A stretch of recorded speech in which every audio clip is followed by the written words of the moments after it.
Okay, good evening, Vietnam, and everywhere else around the world with the Armed Forces of America.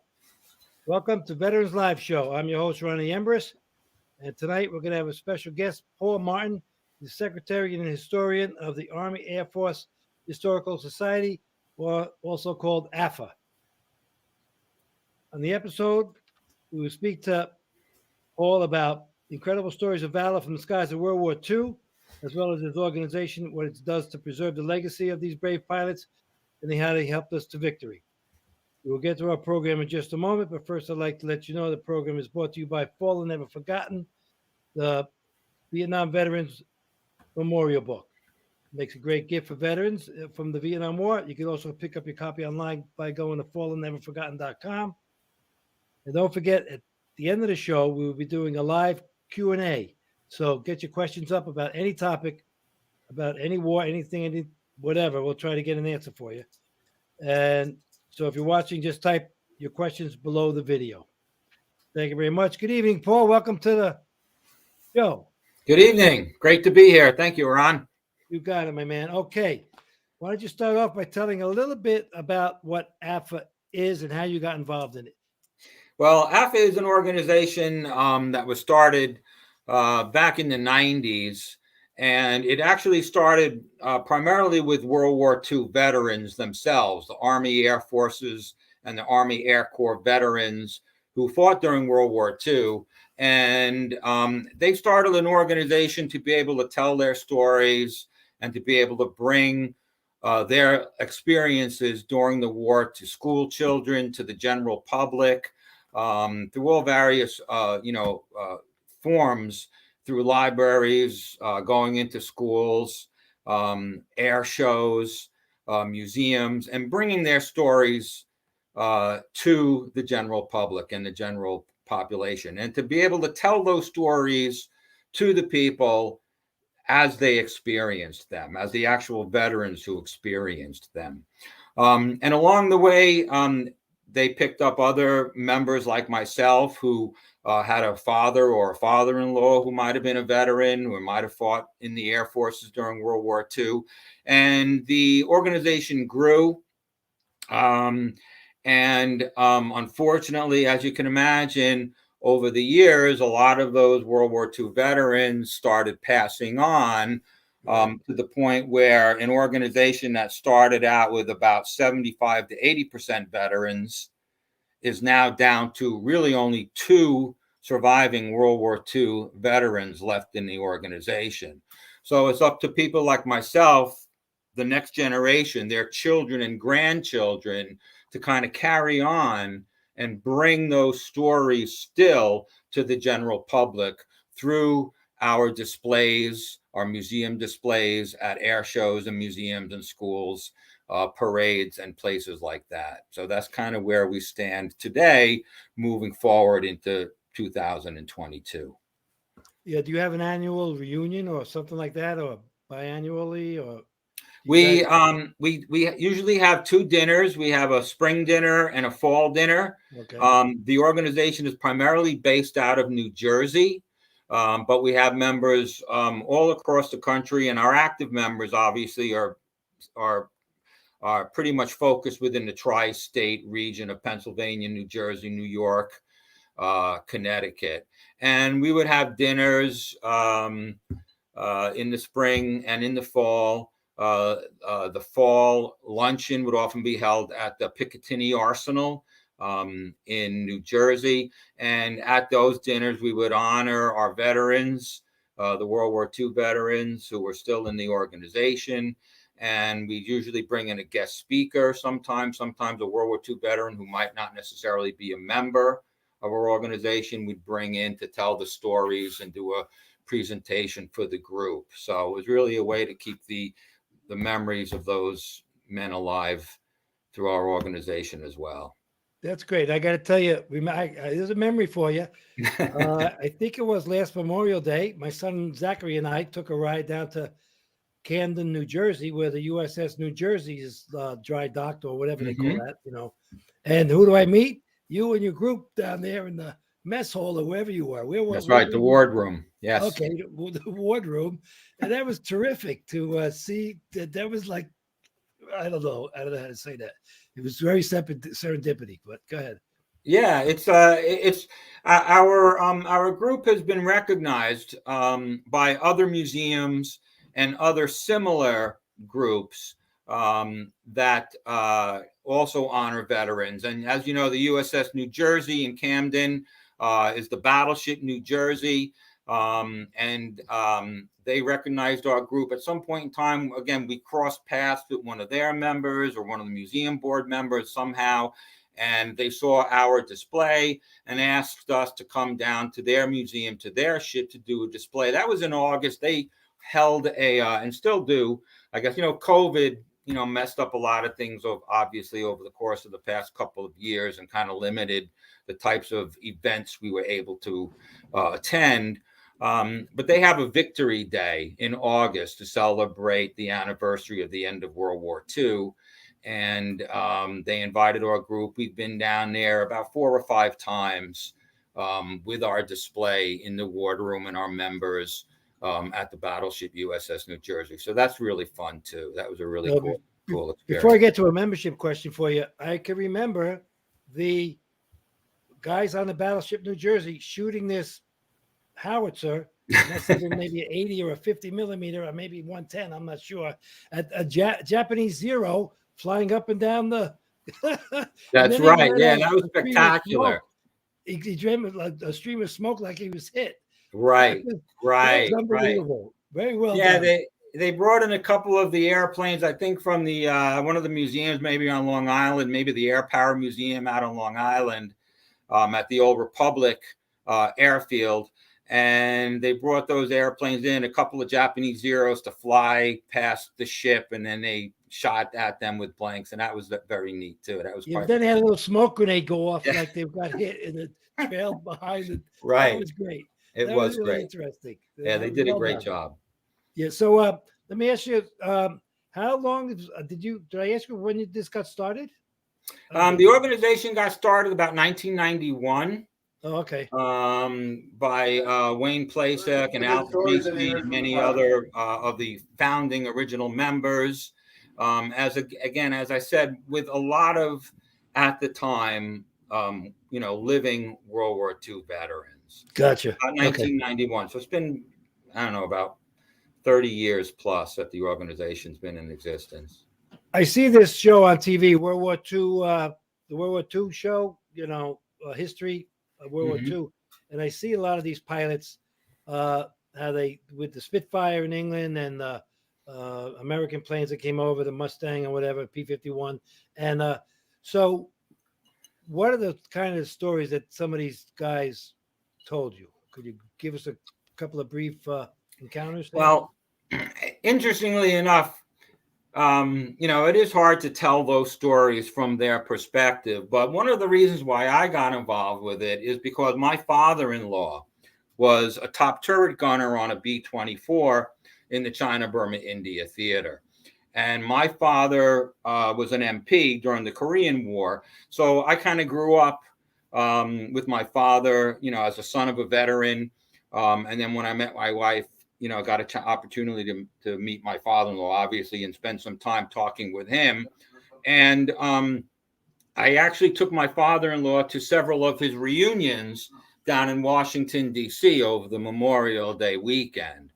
And it was quite an honor to be able to sit at the table and in the lounge rooms, in the hospitality rooms with these men, and just kind of like be a little fly on the wall, listening to their stories as they reminisced, as they told each other, and remembered some of the events that took place and that happened to them while they were fighting in China during World War II with the 14th Air Force.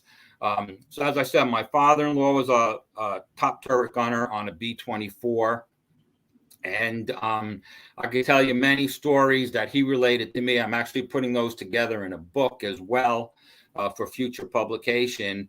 But he was sent on a mission. His crew of 10 men and a B-24 was sent on a mission to bomb this bridge across the Yellow River in China that was supplying the Japanese army that was advancing westward towards China, towards the American lines in 1944, 1945. And they were sent out to bomb this bridge. It was a railroad bridge, and it was a key supply chain for the Japanese army. And it was kind of down in the middle of like a little canyon, and it was just surrounded by flak guns all around the position. Obviously, it was heavily, heavily defended.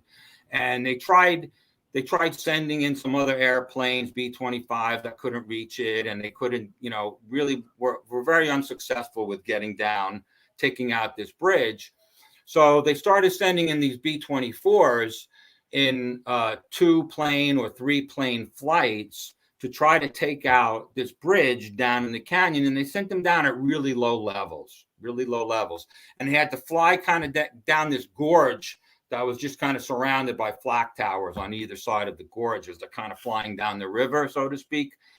And again, I'm not telling this from my own experience. I'm just kind of relaying it to you as it was told to me. So their plane was called American Beauty. I show you a picture of that if you want as we move forward. But so they were flying through this gorge, and they dropped their bombs, and apparently they hit the bridge, and they did a pretty good job taking the bridge out. Of course, the Japanese were also just as good at rebuilding the bridge. So they ended up having to go back, taking that bridge out multiple times. If not their aircraft, other aircraft were sent in on these missions. But anyway, as they're pulling out of the raid, out of the bomb run, they get hit with an anti-aircraft shell that goes through their number 3 engine on the starboard side of the aircraft. And it punctures the fuel tank of the airplane. And the fuel tanks were in the wings and behind the engines. And all of a sudden, the fuel started pouring down the wing spar and pouring into the bomb bay of the airplane.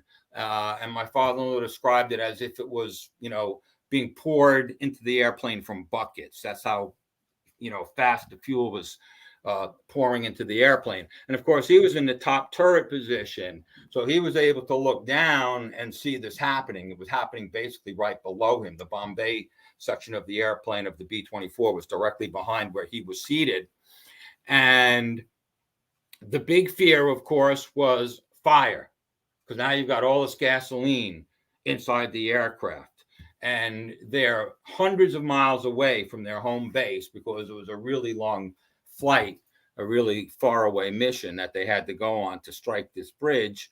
And so he tells a story about, that return trip, how hairy was the word that he used, that return flight back to their base was, because there were several problems they were encountering. The gasoline itself, and so like the pilot orders everybody to, turn off all your electrical equipment. We don't want any sparks, so turn everything off. No cigarettes, no, don't want anybody smoke in the back of the airplane here. And of course, they had to feather the number 3 prop. So they're down to 3 engines, and they're running out of fuel. They're losing fuel because the fuel is kind of draining out of the airplane. So the engineer has to go back, and they had like these transfer pumps where they were able to transfer the fuel from one tank to another tank in an emergency, just like that. But they had to make sure that they kept the weight of the gasoline balanced between each wing, if you can imagine that. Otherwise, the one side of the airplane would become too heavy, and they'd start tanking in, so to speak. So that was their a pretty bad scenario. And they knew there were forward fighter bases that they were going to reach, that they were going to pass over long before they got to their home field. So they had the navigator pinpoint one of those forward fighter bases for them to make an emergency landing at. Right. Yeah. And they came in, with the plane pretty badly shot up, leaking all this gasoline and what have you, nervous that it was going to ignite. and they kind of relayed word of mouth. As soon as we, hit the ground and the plane stops rolling, get the hell out, so to speak. And that's what they did. And, fortunately for the entire crew, they had a great pilot, great navigator, great crew all around, that they were able to get that aircraft to this forward field. Sounds like a movie. Sounds Yeah. like a script in a movie that we see from Hollywood. You know what I mean? Yes, it does. And I unfortunately, I can't tell the story as well Of as course not. Yeah, I agree. members were able to tell it. But you're sitting there, listening to stories like that, and there were other stories from both Right. that crew and some of the other crews that we would, chat with at the reunions. And it was really an honor for me to be in the midst of those heroes and to listen to their stories and to be able to honor them in that way. And they're very humble guys, a lot of them sure. didn't like to talk Yeah. about it, but when they got amongst themselves, the stories would start rolling. And all I had to do, and the other children who were there with their fathers or grandfathers, would just kind of sit back and listen. And it was really fascinating. And it was we did that for many years, several years. We went to the 14th Air Force reunion in Washington. And that's funny, because when I met you at West Point. I knew you before that from military and veteran activities around.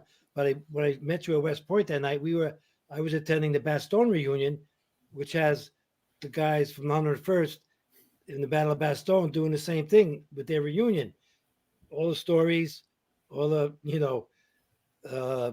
bickering going on, singing songs, the whole deal. Right. That it's like, it's terrific to know some of these guys that are now like 100 years old, 95 to 105 years old, if they're still alive. And it's sad that they're all passing, because I learned a lot from them, and I have the utmost respect for every one of them. Absolutely. Incredible situation. So how how do people join your outfit if they like?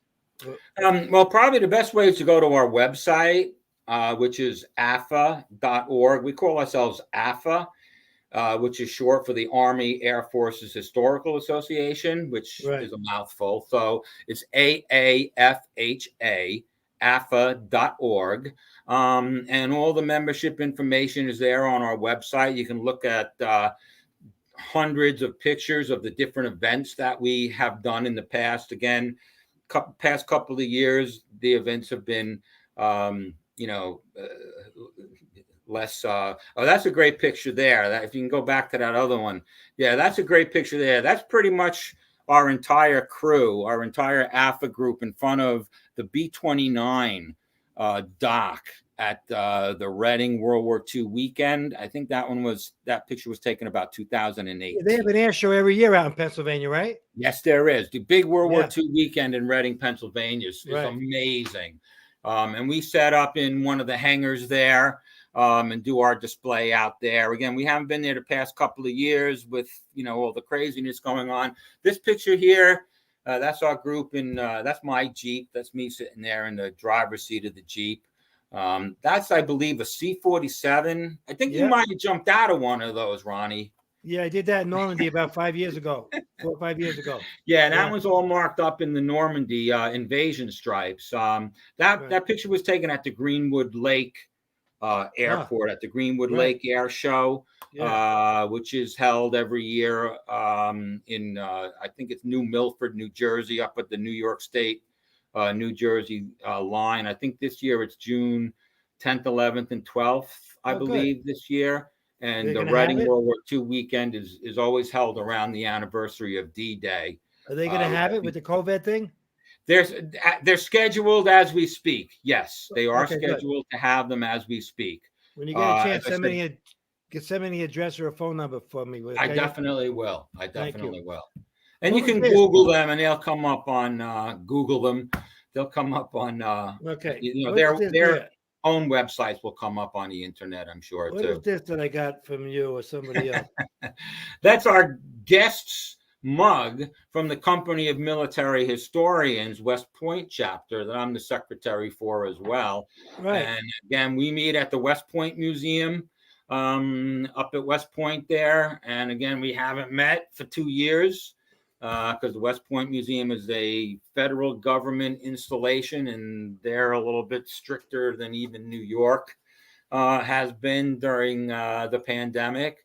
But we're hoping to start up again, hopefully in the spring or the summer. And we would bring in guest speakers, veterans like yourself, or authors or historians who would talk about different aspects of military history.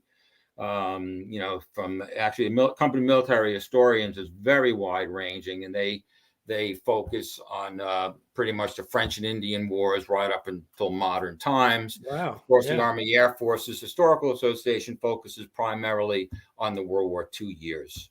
That was a funny run-in out there. I never expected to see you walking. Yeah. I was walking. Either I was walking in and you were walking around or whatever. And I said, "Hey, man, what's going on?" Small world.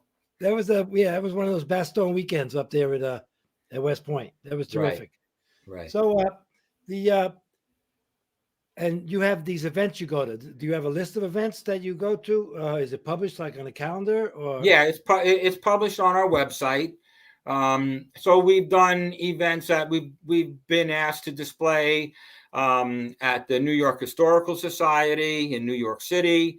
We get asked every year to display at the McGuire Air Force Base Open House, what they call the Power in the Pines Air Show, which takes place every 2 years. I think they're scheduled to run that again this spring. Again, a lot of these things lately have been tentative because of the situation. We go to the battleship New Jersey, the USS New Jersey. We also participate in parades. We participate in the River Edge July 4th parade. We participate in the John Basilone parade down in Raritan, New Jersey, that honors John Basilone. Yorktown Heights parade that I met you at one time. Yes, in the Veterans Day parade in Yorktown Heights, my hometown. There you go. Exactly. So we try to get around. We sometimes and we don't always travel as a full group. A lot of times it's just small groups of our members who will travel to an That's all you need, event. is representation. Right, exactly. So we go up to Franklin Roosevelt's house and museum, the library museum up in Hyde Park there, on the Hudson River. That's a Memorial Day event, That's usually really Memorial Day weekend event. Very active. So we try to be. We try to be. If you get a calendar of events and send me it, and we could post it on our pages. You know what I mean? I certainly will. I would appreciate that. Page and our Vietnam Veterans page and Vietnam Photo Club page, all that stuff. We'll put it out there. That would be great. Thank you. Thank you. All right, we have a few comments here, Paul, coming up. What do we got? All right. Be nice out there. Be kind. There we are. Okay, Marie, who does? What the heck? Who's that girl? Okay, from the late wife of C.W. James Kellerman. Who was the girl on the plane, I imagine? Oh, that wasn't Betty Boop. No, I think it was that one. You mean Doc there? That was one of the seven dwarfs from the world. Oh, that one. One. That's Doc. That's one of the seven dwarfs. The female type Doc. Disney. Let me go back to the other. If we can get back to that other one. I don't know. This above all. I don't know. I think your producer Matt pulled that picture up from somewhere. I think you're gonna have to ask him. I'm not sure. He did a good job. All right. What's the next one here? What do we got? Sorry, can't answer that one. Sam Natalina, 173rd Airborne. Thank you for checking in with us, Sam. Thank you very much. Next. That's it for tonight for comments. Okay. No more pictures? No. That's okay. That's great. Well, Paul, thank you very much. Appreciate it. You're very, very welcome. And send me that stuff, the calendar, and we can put it out there. And hopefully, okay. Sounds great. Hold on. Shoot it up. Let's go. What's the comment? Here it goes. 1, 2, 3. Oh, here we go. Who's that? This is my lovely daughter. One of the other things that we do is we perform for senior citizens and veterans organizations as the AAFHA Squadronaires. Although some people say he's just a crazy guy, to me. Oh, nice. World War II music. That's great. For he's the one who taught this happy heart of mine to. Okay, I got a question for you.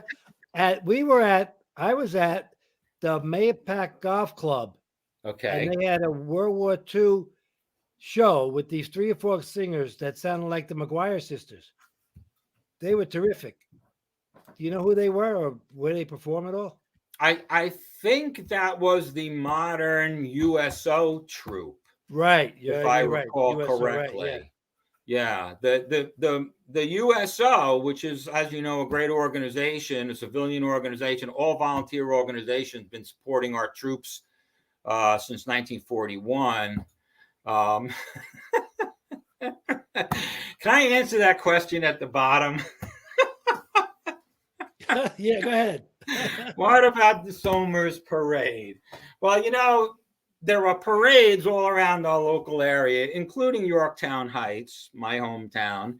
And I have a World War II Jeep. So I also I know that. drive my Jeep in the various local parades. So I've driven my Jeep in the Yorktown Parade, and I've also driven my Jeep in the Somers Parade. Right. And I met you up there at the, where did I meet you with the Jeep? Where the heck is that? There's where's the monument up? The J.C. Hart Memorial Library? No. I don't know. I get around with that Jeep, Ronnie. So, you know. Yeah. It's hard to remember every place I've been with that. It's up off Route 302, 301. Yeah. Oh, yeah. The Veterans Park up there in Route 301. Yeah, they had that. They had the what do you call it? That arboretorium. Right. Yeah. Oh, yes, I think so. Right. The one in, I think Lasden Park. Lasden Park. That's it, bro. You got it. Thank you. Yeah, that's the one. Yeah, I met you with your Jeep up there. So this person here is asking me about my bunker. If you can kind of look behind me, I kind of turned my basement into a commemorative bunker for my father and father-in-law. It's kind of modeled after a World War II NCO club. So I'll kind of just give you a quick swing around of what this looks like if I can get out of the way. But it's kind of, there's a picture on that back wall of my father and father-in-law and my father-in-law's B-24 airplane. That's actually a painting that I did for him. And then I've got, of course, a 48-star flag for those of you who are paying attention. And then if I swing this back around behind the bar, there's some other cool memorabilia there. I have an M1 Garand rifle. Nice. And my top shelf and some other cool memorabilia. So this is something that my son and I built during the pandemic lockdown, actually, in my basement when we were stuck here for those months. And that's we decided something I had always wanted to do. So I put it together. I've got a World War I propeller back here, as you can see, an original USO sign. This is an MP recruitment poster. That's for my father. And then I have the Army Air Forces recruitment poster over on the other wall there for my father-in-law. And it's kind of like a tribute to them, to my family's history, as well as all veterans. Another little code here. It says there'll be a military tribute concert on August 28th in Yorktown that Alyssa will be singing at. Oh, yes. 5 p.m. at the Jack DeVito Veterans Memorial Field in Yorktown. Very good. Correct. Yeah, well, send me like I said, send me a calendar of all your events. We'll get them up on some kind of our websites or whatever. Thank you. Appreciate it very much. Greatly appreciate it. And we'll see you soon. Signing off. Okay. Thank you, sir. You. It's been my pleasure, my honor. Amen. Thank you. You're welcome. Okay, everybody.